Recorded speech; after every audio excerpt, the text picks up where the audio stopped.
បាទសូមគោរពជំរាបសួរអ្នកទាំងអស់គ្នាអញ្ចឹងខ្ញុំសូមបន្តទៅកាន់ការបង្កើតគណនីនៅក្នុង ChatGPT ខ្ញុំចូលទៅកាន់ chatgpt.com កន្លែងនេះគឺខ្ញុំអត់ទាន់ log in ទេគឺខ្ញុំមកសាកសួរសំណួរ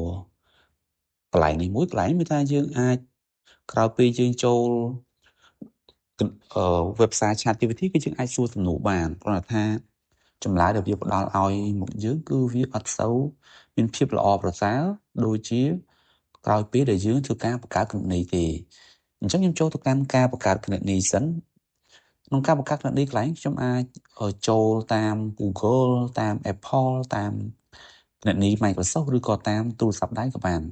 ក៏តែដោយសារតែខ្ញុំមានGmail អញ្ចឹងខ្ញុំអាចបង្កើតតាម Gmail របស់ខ្ញុំ moneygraph1@gmail.com ដែលខ្ញុំបានបង្កើតកាលពីនៅក្នុងវគ្គមុនអញ្ចឹងខ្ញុំសូមបង្កើត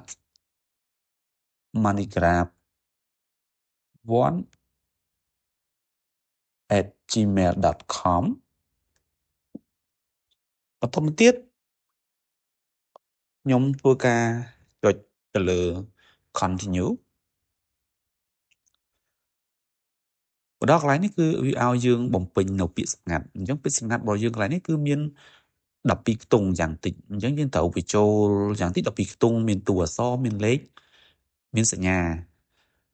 ពេលនេះកន្លែងខ្ញុំបញ្ចូលតិចជាង12ខ្ទង់គឺវាអត់ឲ្យទេអញ្ចឹងខ្ញុំត្រូវបញ្ចូលបន្ថែមទៀតដើម្បីឲ្យគ្រប់12ខ្ទង់បន្ទាប់មកគឺខ្ញុំចុច continue មកដល់កន្លែងមួយនេះគឺនៅពេលដែលយើងចុច continue ហើយវានឹងមានសារមួយលោតចូលទៅកាន់គណនី email របស់យើងខ្ញុំ copy សារហ្នឹងមកផាសចូលនៅកន្លែងកូដហ្នឹងមកបន្ទាប់មកខ្ញុំចុច continue មកដល់កន្លែងនេះគឺខ្ញុំធ្វើការបំពេញឈ្មោះរបស់ខ្ញុំបន្ទាប់មកគឺថ្ងៃខែឆ្នាំកំណើតរបស់ខ្ញុំបងប្អូនអាចអនុវត្តតាមវីដេអូនេះដោយករណីថាបើស្នាជាមើលអត់ទាន់ទេគឺអាច stop ហើយយើងអាចជប់ហើយយើងអាចធ្វើម្ដងហើយម្ដងទៀតតតែបានអញ្ចឹងណា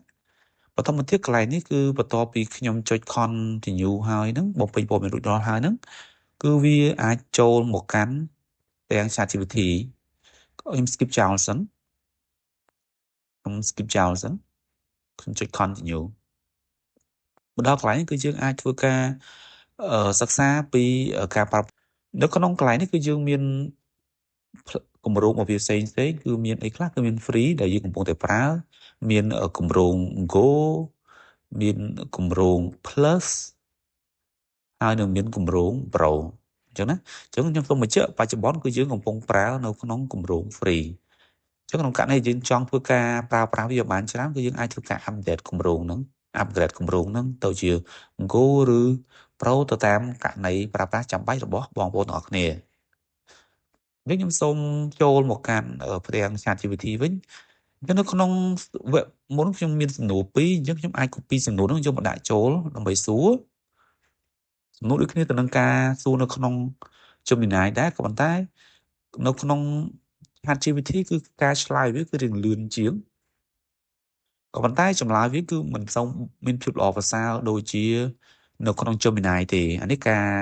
សង្កេតមួយជាក់ស្ដែងរបស់ខ្ញុំអញ្ចឹងគឺសំណួរទី1គឺវាឆ្លើយបែបនេះ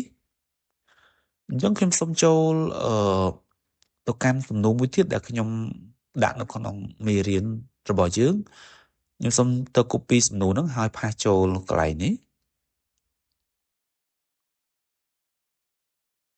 បាទអញ្ចឹងវានឹងផ្ដល់ចម្លើយមក